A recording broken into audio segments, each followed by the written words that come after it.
artist, which is sort of face painting, makeup, airbrush, fantasy costuming, styling, all of that.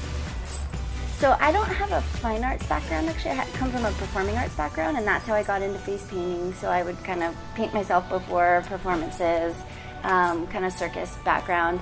And people kept asking me to paint them, and I was working with kids. The next thing you know, I was doing face painting professionally, and that was probably 6, 7, 8 years ago.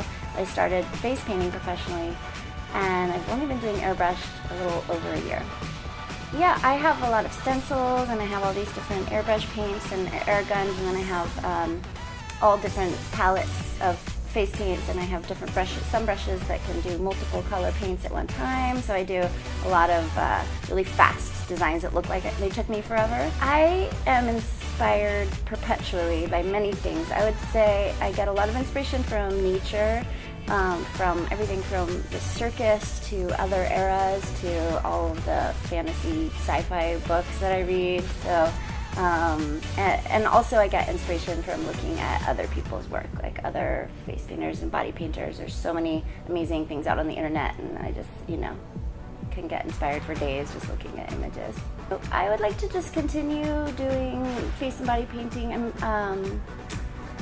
I've been getting more and more interesting gigs and clients and contracts doing sports things and nightclubs and lots of kids parties, but I'd like to take it more into kind of fine art and fashion and maybe film.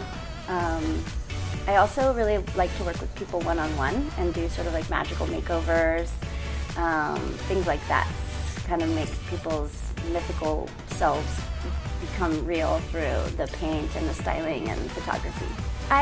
My main website is AUDETTESOPHIA.com, AUDETTESOPHIA, but I also run a company called Catalyst Arts, and I also have Facebook, Become the Art. My name is Audette Sophia, and I am a raw artist.